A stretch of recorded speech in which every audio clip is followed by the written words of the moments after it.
Have you ever wondered why some people talk a lot, yet no one really listens, while others only need to speak a single sentence and suddenly the entire room falls silent and every heart leans in? They don't have louder voices. They haven't mastered public speaking techniques. The only thing they truly have is a calm and steady mind. And it's from that stillness within that their words carry weight.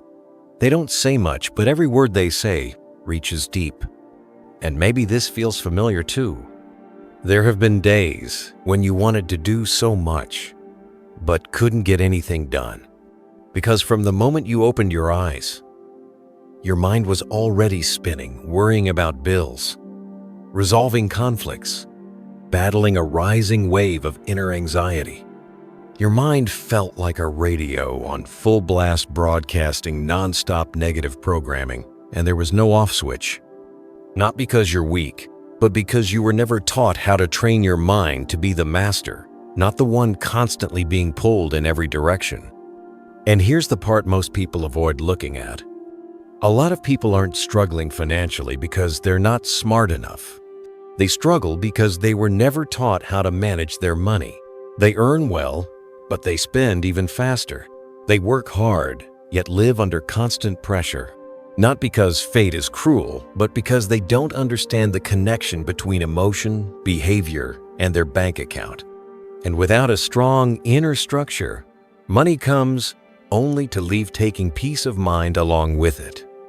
Now these three things, speech, emotions, and money, might seem unrelated. But in truth, they all stem from the same root: an untrained mind. If you haven't mastered your mind, you won't be able to master your words, your emotions, or your life. And in today's video, we'll explore 4 essential pillars that form the foundation of inner strength: speech, emotion, money, and the mind. So we can understand why when you finally learn to focus inward and find stillness, that's when things start falling into place. 1. Money is a mirror of the mind. Sometimes people think they're short on money, but what they're really lacking is awareness in how they spend it. Money, for the longest time, has never been just a tool for exchange. It's a mirror honestly reflecting our moods, habits, fears, and even the gaps in our inner world we haven't faced yet. Some people spend to feel important. Others spend to fill a void, loneliness, stress, boredom. And then one day, they're sitting in front of their phone, swiping their credit card with an empty heart. Not because they need something, but because they're trying to forget something within. The Buddha once said, "No one ties us down with chains. Only desire does that. And it tightens every single day." If we don't clearly understand what we actually need, we'll end up buying things we don't. Many people aren't living abundantly, but they avoid looking at how they spend each dollar. They say, "It's my money, I've earned it, I have the right to enjoy it."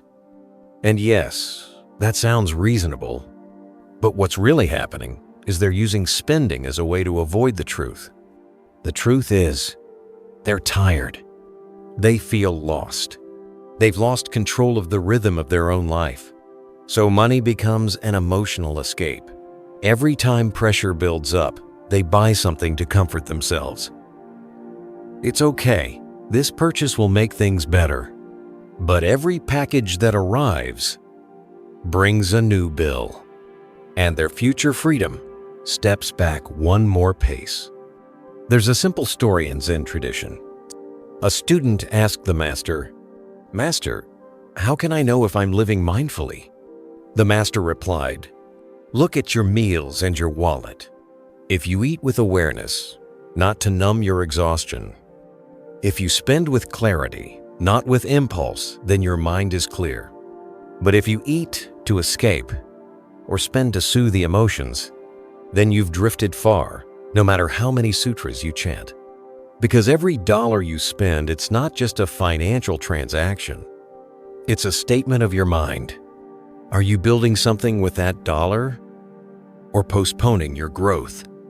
Are you investing in meaning or just buying a moment of comfort? Money, in its essence, isn't good or bad. It's like water. It can nourish a field or flood a village. It all depends on how we direct the flow. Living without financial structure is like facing monsoon season without a dam. Money flows in, money flows out. But what gets washed away most isn't the numbers. It's peace of mind. And so many people live in this endless loop. Stress to spend, to regret, to work harder, to stress again. They think they're free. But in truth, they're letting unhealed emotions decide every financial move. In Buddhism, we don't reject money. We respect it.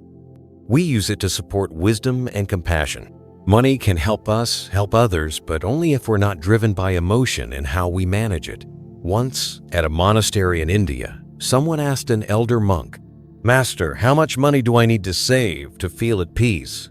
The monk replied, "You only need enough clarity to know when to hold on and when to let go. It's not your account balance that makes you free. It's your ability to say no to what no longer aligns with your path." A free person doesn't spend based on moods. They spend with direction. They know, if I spend this today, what am I building for tomorrow? So instead of asking, how can I make more money? Ask this, am I using money to heal or to avoid? Am I buying growth or trading my future for a quick fix? Because if you don't control your money, circumstances will. And the saddest truth is many people trade their whole lives just to buy moments of forgetfulness. 2. The power of silence. There are moments in life when words are no longer necessary. And it's exactly in those quiet spaces that we begin to touch the true depth of a person. There was once a middle-aged man who came to visit a Zen master. He carried with him years of frustration, bitterness, and pain from his family, his work, and the world around him. He spoke non-stop for over an hour, pouring everything out like heavy stones he could no longer carry. And the master? He just sat there listening. No interruptions, no advice, no teachings. He simply listened, fully present. Only when the man had cried all his tears and his energy began to soften, the master finally said gently, "Now try sitting in silence for 5 minutes. Don't say anything. Just breathe and feel the stillness growing inside you." Not everyone understands this. Outer silence is easy, but inner silence? That's something you have to train for. It's not natural, it's cultivated. People often confuse silence with weakness. We're taught that if you don't defend yourself, if you don't speak up, you'll be seen as powerless. But here's the truth. Sometimes, the person who says nothing is actually the one holding the most power in the room. The silence of someone who hasn't trained their mind, that's just suppressed emotion. But the silence of a practitioner, that's a conscious choice. A choice that comes from inner stability. In the Anguttara Nikaya, the Buddha once said, "If what you are about to say is not beneficial, stay silent like one who knows, but does not need to prove it." The wise don't stay quiet out of fear. They stay quiet because they see that speaking now would only stir the muddy waters further. And just like a disturbed pond can't reflect clearly when it settles, it becomes a mirror. Still, clear, powerful without saying a word. In places filled with noise, understanding is often absent. Where everyone talks, no one truly listens. And when everyone's trying to be heard, words start to lose their value. But silence, when it's rooted in clarity, doesn't intimidate people. It invites them to pause and reflect. That's why the ones who are truly present often say very little. They understand that every word is like an arrow once it's released. It can't be taken back. So they choose to speak only when it matters, when it's helpful, when their heart is quiet enough that their words don't carry the dust of ego. A practitioner doesn't speak often, but when they do, every word has weight. Not because they're clever, but because those words have been distilled from long periods of stillness, of seeing, of understanding, of becoming. Have you ever been in a meeting, or among friends, where one person rarely speaks, but when they finally do, the whole room goes silent to listen? It's not because they're powerful in the worldly sense. It's because they're not speaking to be seen. They speak from clarity. That kind of silence doesn't make someone invisible. On the contrary, it creates a kind of presence, one that doesn't need volume, validation, or spotlight. It's the kind of presence that comes from a heart not pulled by emotion, and a mouth not driven by insecurity.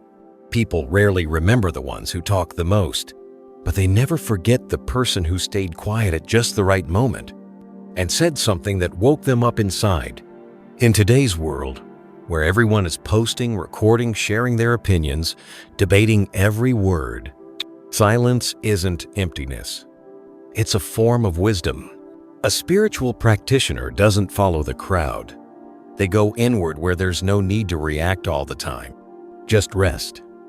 And when the heart is still, words become light.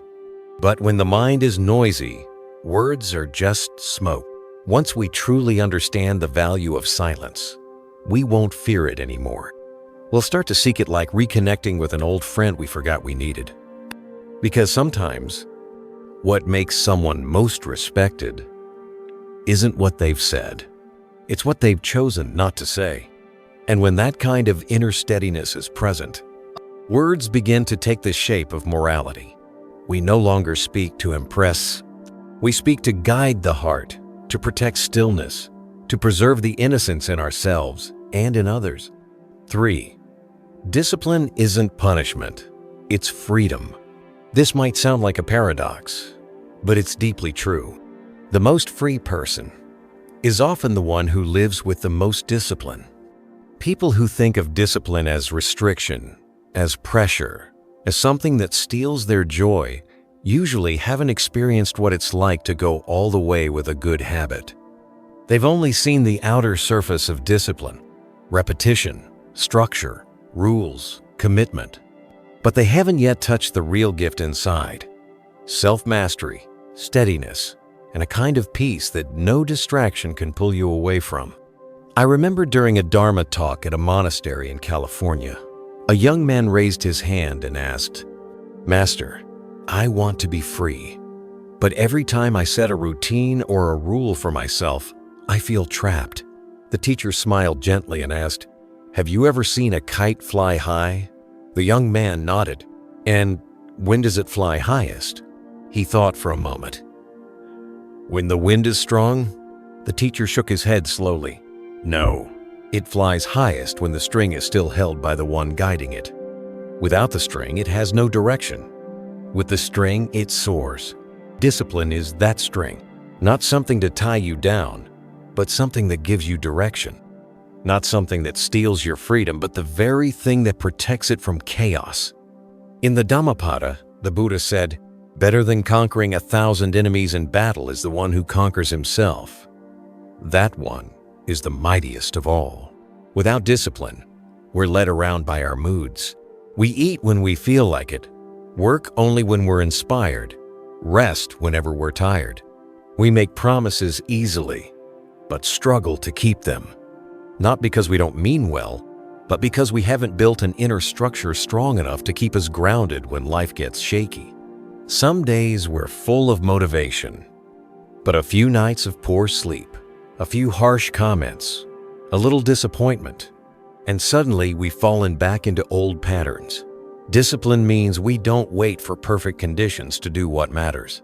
We keep going, even when no one's watching, even when no one praises us, even when we feel alone. It's not about being harsh with ourselves. It's about being loyal to what we've chosen, even when the winds of emotion are blowing hard. A Zen master once said, "We don't meditate only when the mind is calm. We meditate because the mind isn't calm. We don't wait for motivation. We act from wisdom. Because we know, if we don't practice regularly, the inner world becomes chaotic. And so, the people who stick to discipline every day aren't doing it because they're always strong. They do it because they've realized, if you wait to feel ready, nothing important in life will ever get done. Discipline is showing up to meditate, even when your mind is busy. It's staying focused, even when the world is loud. It's pausing before reacting, because not everything needs a reply. And on a deeper level, discipline means refusing to compromise what you know is wrong, even if everyone else is doing it, even if no one would notice, even if it'd be easier to just go with the flow. People who live with discipline often live simply, but their presence is strong. They're not easily shaken, not easily manipulated, not easily lost, because they've built themselves a compass that doesn't depend on the wind. Discipline isn't being hard on yourself. It's loving yourself enough not to hand your life over to whatever feels good in the moment. Because the things that feel good right away often come with long-term costs. Living without discipline is like driving without a map. You might have a great car, great energy, great talent, but you'll still get lost, simply because you have no clear destination and no solid path. In Buddhism, discipline is not punishment. It's part of the foundation for inner freedom. Sila, samadhi, panya virtue, concentration, wisdom, 3 pillars that hold up the entire spiritual path. Without virtue, the mind scatters. Without concentration, the mind wavers. Without wisdom, the mind gets lost.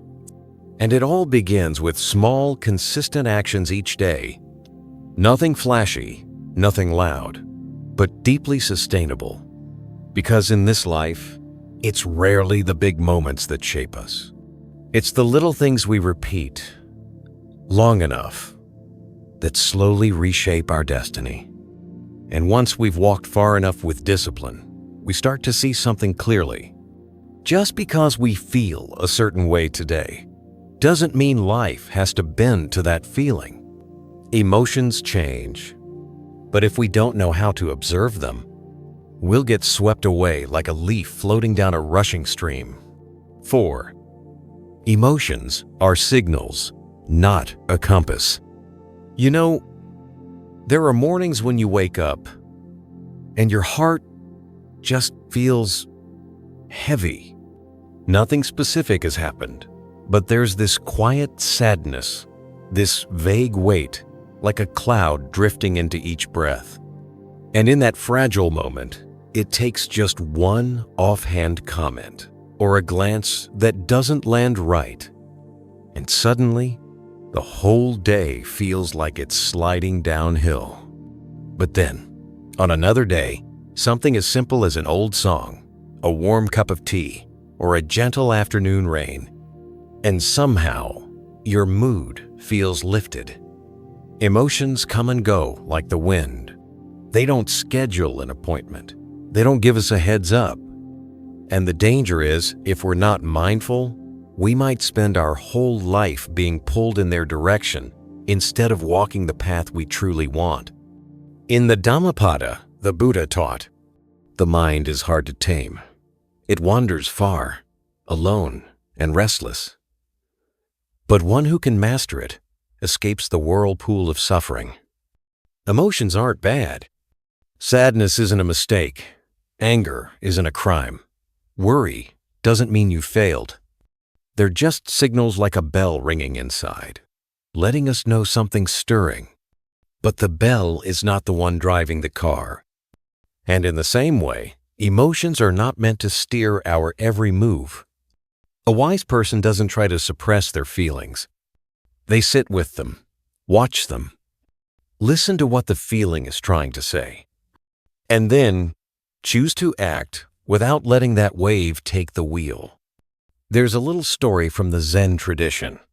A young disciple asked his master, "Teacher, I get angry so easily. Should I try to suppress it?" The master replied, "You don't need to suppress it, but don't let it lead you either. Be friends with your anger, but don't hand it the reins."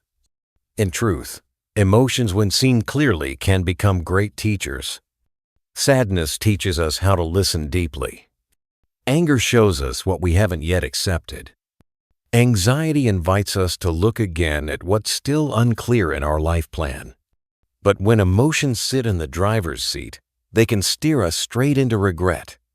We say things we shouldn't, do things we'll wish we hadn't, ruin relationships, miss out on opportunities, and sometimes lose ourselves in the process. Real strength isn't about being happy all the time. It's being able to look straight into your emotions without fear, not denying them, not glorifying them, just seeing them for what they are. One teacher put it beautifully. Emotions are like the weather. Some days it's sunny, some days it rains, but a practitioner doesn't change direction just because of a storm. And that's where true resilience is born. Continuing on the path, even when your heart is cloudy. Not because you're forcing it, but because you know clouds pass and the road is still there. In today's world, we're often taught that we need to be successful, positive, cheerful all the time. But very few people are ever taught this. Emotions are a natural part of being human. And the real challenge isn't to always be okay. It's to not get tricked into believing that your feelings are always telling the truth. Real freedom doesn't come from always controlling emotions. It comes from not confusing yourself with them. Not saying, I'm a failure just because you're sad. Not saying, I'm a bad person just because you're angry. Not saying, I'm useless just because you feel off today. Because you have emotions. But you are not your emotions. You're the one watching them. And the moment you sit still, not reacting, not getting pulled into the storm of anger or sadness or fear, that's the moment you regain the power to choose your path again. And something beautiful begins to happen. You find yourself reacting less and being more present. An inner silence starts to grow. Not emptiness, but a kind of wakefulness. A place inside where not everything needs a reply, or a fix, or a defense. Sometimes, all that's needed is to simply see it and let it pass like a cloud in the sky. 5. Words are seeds of trust. We've all felt it at some point. That deep sense of trust we built with someone over a long time, shattered by just one careless word spoken at the wrong moment. It's heartbreaking how a single sentence can undo years of connection. Once trust is wounded by words, it's incredibly hard to restore it fully. Not because people are unforgiving, but because words carry the energy of the heart. And when the heart isn't at peace, words can easily cause harm. The Buddha once said in the Samyutta Nikaya, all evil deeds begin with the mouth. So to guard our speech is to guard a great part of our virtue.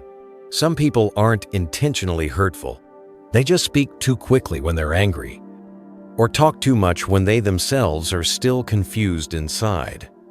And just like that, words stop being a bridge and become sharp arrows that wound. Others speak just to be right, to defend their ego, to win the conversation. But what they leave behind isn't understanding. It's a crack in the relationship.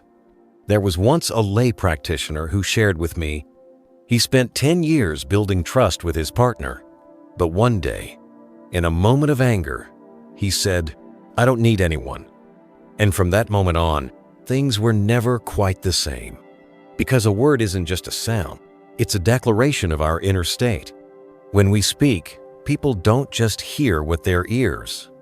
They feel the energy behind the words.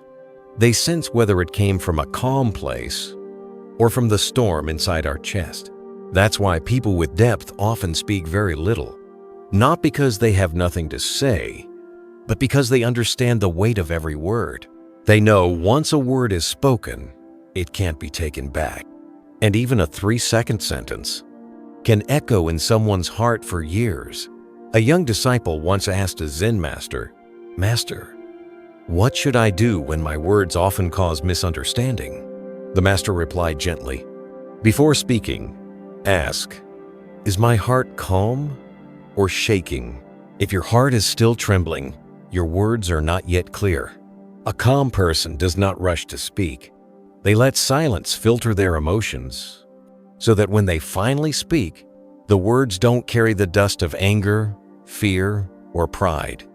And when they do speak, their words are clear, grounded, and carry depth.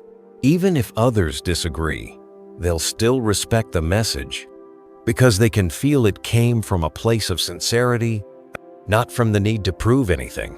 Words spoken at the right moment, from a peaceful heart, can soften anger, heal a broken relationship, or inspire someone to start over. But words spoken from an unsettled mind, even if well-intentioned, often come across as judgment, pressure, or even attack.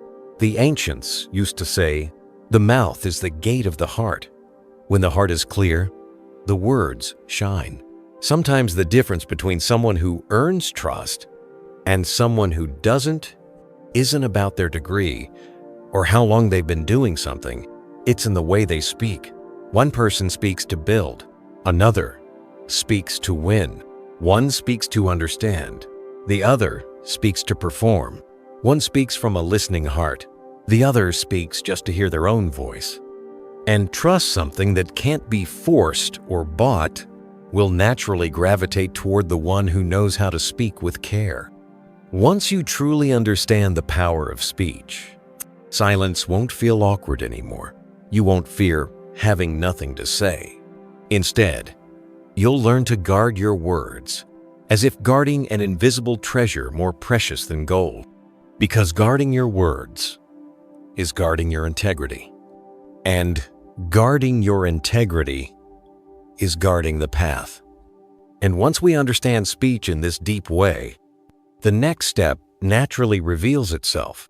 The mind, the source of all words, emotions, and actions. If the mind isn't clear, the words can't be pure. If the mind isn't steady, our behavior gets shaky. And if the mind isn't calm, then we end up living our whole life just reacting. So the real question becomes, how can we turn the mind, this stormy space, into a source of wisdom, compassion, and inner mastery?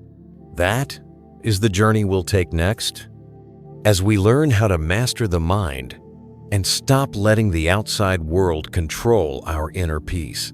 6. An untrained mind is the most dangerous enemy. Have you ever just sat alone in silence and suddenly felt like you were in a battle with yourself? No shouting, no physical enemy, but the noise inside is so loud, you can't sleep, you can't eat, you can't even take one deep, full breath. Nothing has actually happened. But inside your head, 1,000 thoughts are spinning. One part is replaying the past. Another is worried about what hasn't even happened yet. One side is doubting others, and another is blaming yourself. That's what the mind does when it's left untrained. It becomes a messy, chaotic place. It pulls you back into old pain. It fast-forwards you into imagined fear, and worst of all, it robs you of the present moment, the only moment you truly have to live fully. In the Anguttara Nikaya, the Buddha said, "There is no enemy more dangerous than the untrained mind, and no friend more valuable than a well-trained one." The human mind is sharp, but without direction, it turns on its own master, like a knife. In the right hands, it's a tool. In the wrong place, it's a threat. There are people who lived with responsibility, kindness, and love. But because they let their minds drift too far, for too long, they eventually lost themselves. Not because they were weak, but because they didn't know how to step outside their own mental storm. The mind is not your enemy by nature. It only becomes dangerous when you let it run wild. That's why training the mind isn't just for monks or spiritual seekers. It's a basic need for anyone who wants to live with direction and peace. No one is born with a calm mind, but everyone has the ability to bring their mind back to stillness. The difference? Some people choose to train it, others ignore it, and wake up every morning already exhausted before the day even begins. There's a story of a young man who visited an old monk in Kyoto. He asked, "Master, how can I stop getting swept away by negative thoughts?" The monk smiled, handed him a cup filled to the brim, and said, "Walk around the courtyard 3 times. Don't spill a single drop." The young man did exactly that, carefully, mindfully, one step at a time. When he returned, the monk asked, "While you were walking, were you still thinking negative thoughts?" "No, master. I had to stay focused to not spill the water." "Exactly," the monk said. "To stop the useless thoughts, be fully present. You don't need to fight the thoughts. You just need to show up for the present moment, and the mind will settle on its own." Training the mind doesn't mean forcing it to stop thinking. It means giving it a new rhythm, a place to pause, a point to observe from, the ability to choose what to feed and what to let go. Each day, just 10, 15 minutes of sitting still, breathing, watching your thoughts, and little by little, you'll learn to notice your thoughts without becoming them. You'll begin to see clearly. This is just a thought, not the truth. This is just a fear, not a prophecy. And in that clarity, you begin to taste freedom.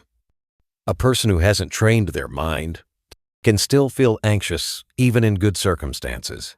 But someone who has learned to sit with themselves can remain centered even in the middle of a storm. No one else can do this for you. Not a teacher, not a book, not a lesson. If you don't choose to sit down yourself, nothing will change. And when you finally sit, not to escape life, but to return to yourself, you reclaim the steering wheel of this mind that's been tossed around like a boat in rough waters. And once you experience the strength of a trained mind, you'll realize something even deeper. Life doesn't just require mental discipline. It needs daily structure. Not just meditation sessions, but a lifestyle that supports peace, a rhythm, a routine, a system that helps both mind and body move toward lasting balance. 7. When speaking becomes a form of escape.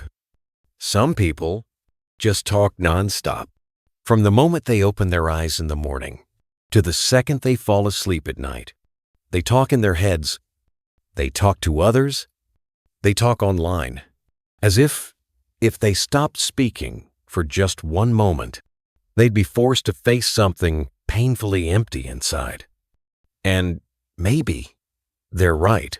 Because silence, when not understood, can feel terrifying. It's not just the absence of sound. It's the absence of a place to hide. When there's nothing left to fill the space, that's when old fears begin to surface. The fear of being forgotten, of being hurt, of being abandoned. So, people talk. They talk to avoid seeing what they're not ready to face. They talk to cover up the emptiness silence brings. And sometimes, they talk just to say, "I'm still here." But the paradox is this: the more we talk, the more we lose touch with ourselves. The more we try to prove something, the more insecure we feel. The harder we try to be understood, the less we hear what we really need. In the Anguttara Nikaya, the Buddha said, "The wise speak little, but their words land like stones in water. The ignorant speak much, but nothing lingers." Because true understanding doesn't need to be loud.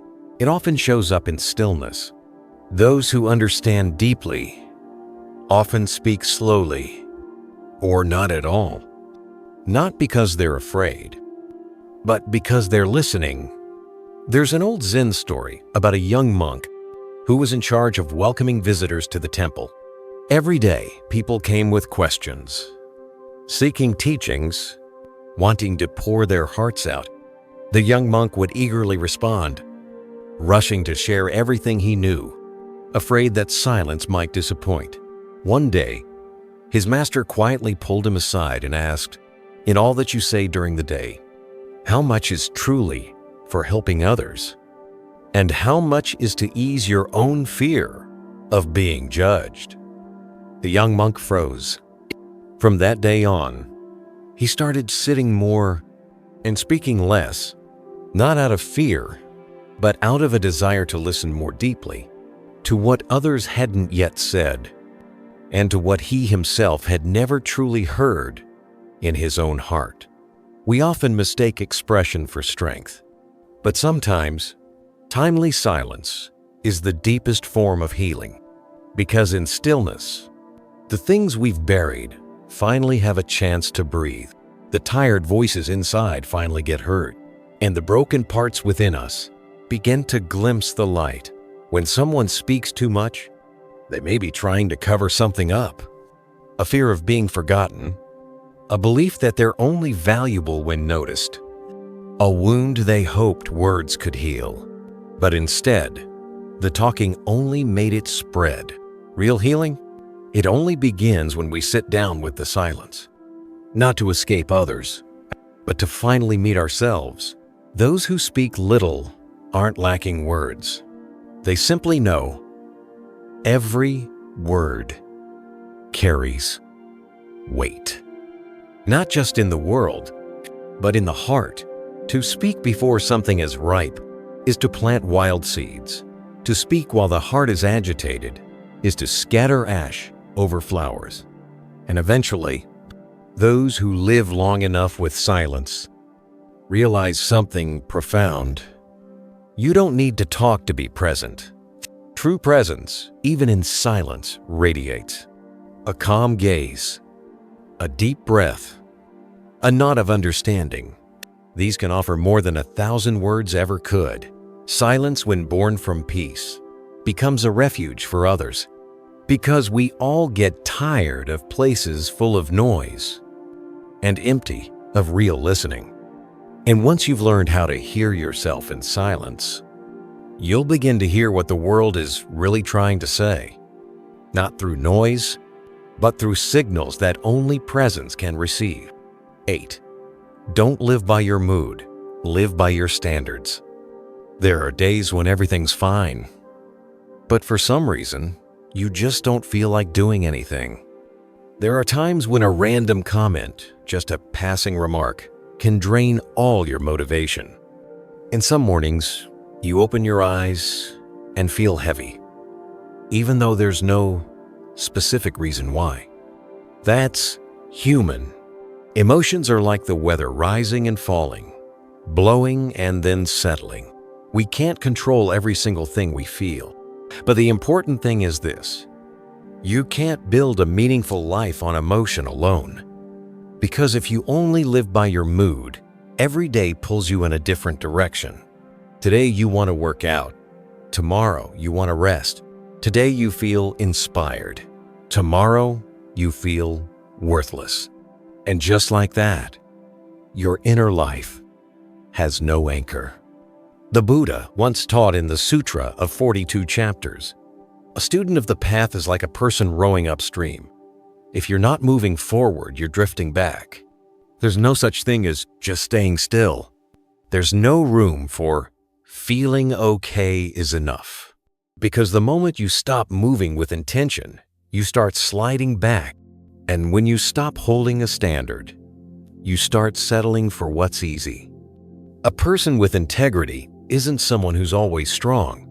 They're someone who knows when to keep going even when they feel tired inside, because they understand. Emotions are guests, but your standards? That's home. A great teacher in the Himalayas once told his student, "You can feel tired. You can feel bored. But no matter what, don't skip your morning meditation." The student asked, "But Master, what if I don't have enough energy?" The teacher smiled and replied, "That's exactly why you need to sit. When energy is low, discipline becomes your fuel. Those who wait for perfect feelings to act never begin. In Buddhism, this is known as unconditional practice, choosing not to let your inner weather dictate your path. You don't wait to feel peaceful before chanting. You don't wait to feel inspired before being kind. You set a standard and you live by it, day by day, moment by moment. It doesn't have to be some lofty, unreachable ideal, just something solid enough to keep you from drifting. So you don't get carried away by anger. So you don't get pulled into gossip or easy flattery. So you don't fall into laziness or fleeting discouragement. A person of virtue isn't someone who never gets tired. They're someone who doesn't let tiredness make the decisions, because they live with direction. And that direction doesn't come from emotion. It comes from mindfulness and wisdom. Someone once shared, "I used to live by how I felt, so every day I changed. One moment I wanted to do something great. The next I wanted to give up. One moment I was full of purpose. The next I was full of doubt." Until he sat down and wrote a single question. If my moods keep changing, what's going to keep me on the path I chose? And from there, he built a simple but clear set of daily standards. His schedule, his speech, his attitude, the way he responds. Bit by bit, he stopped being dragged by every emotional wave. Consistency doesn't come from emotion. It comes from a quiet sense of responsibility to yourself. And true self-respect isn't what others give you. It's what you give yourself. When you refuse to settle for what's easy, no one else can live your life for you. No one else bears the consequences of your compromises. So if you don't have a compass, your life becomes a series of emotional reactions. And one day, when you look back, you realize you didn't get very far. Not because you lacked ability, but because you let too many days be ruled by mood. So let your standards become your compass. So even when it's raining inside, you still know which way to walk. So when others are blinded by emotion, you can still see clearly. Not to prove anything to anyone, but to keep the one thing that matters most, your integrity with yourself. And when that happens, something within you begins to shift. When you no longer live by mood, you're no longer swayed by the world's offers, money, fame, or fear of being left behind. You start living more intentionally, not to control others, but to master yourself through your words, emotions, actions, and choices. 9. Silence is where wisdom and compassion begin. Sometimes, people don't need advice. They don't need words of encouragement. They don't even need explanations. They just need someone to sit quietly beside them. No judgment, no fixing, no interrupting, just presence. And strangely enough, that silence can bring more comfort than any words ever could. In everyday life, silence is often misunderstood. People think it means distance, coldness, a lack of care. But in spiritual life, silence is the first foundation of true understanding. Without silence, there can be no deep listening. Without listening, there can be no real understanding. And without understanding, how can there be compassion? The Buddha once said in the Dhammapada, "The one who knows when to remain silent is wise. The one who listens not just with ears, but with the heart, has true compassion."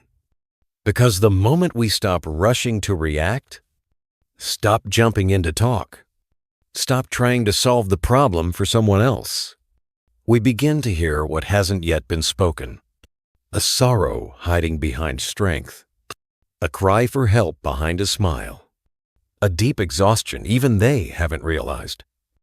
And if we're quiet enough, we'll notice it. There's a story in Buddhist tradition. One day, a grieving mother came to the Buddha, begging him to bring her dead child back to life. She wept, clung to his robe, desperate for a miracle. The Buddha said nothing. He just looked at her with eyes deep and still like a calm lake. Then he gently told her, "Bring me a mustard seed from a house that has never experienced death." So she went from house to house. But in every home, someone had passed away. Eventually, she returned to the Buddha. She wasn't crying anymore. She sat quietly at his feet. And slowly, understanding began to dawn. No one gave her a lecture. It was the Buddha's silent, awakened presence that created space for her to see that suffering is a part of life, not just her life. True compassion isn't always about kind words. It's not about always being soft or gentle. It's about showing up fully so the other person feels safe enough to reveal their most vulnerable self. And to do that, your own mind must be still. In a world where everyone wants to talk, to judge, to rush to conclusions, the person who pauses, who waits, who holds silence, they become the most powerful presence in the room. Not because of dominance, but because of presence. A calm mind doesn't need to say much. Its stillness alone can make others feel lighter, can help someone feel understood without needing to explain, can offer safety without fixing. And that is where healing begins. A lot of people think helping means doing something grand. But sometimes, what someone in pain needs most is simply a space where they can just be themselves. Not corrected, not compared, not hurried to get over it. To be that kind of space, we must learn to be quiet, not just outwardly, but inwardly too. No rushing to react. No quick conclusions. Just presence. Just stillness. The more compassionate a person becomes, the less they speak.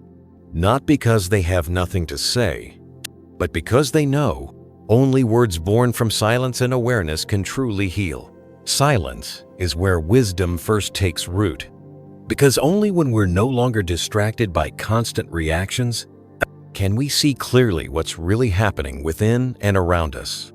And when we see clearly, we speak less, but every word becomes a seed of compassion, of mindfulness, of understanding. When we look back, we'll see that so many relationships fell apart.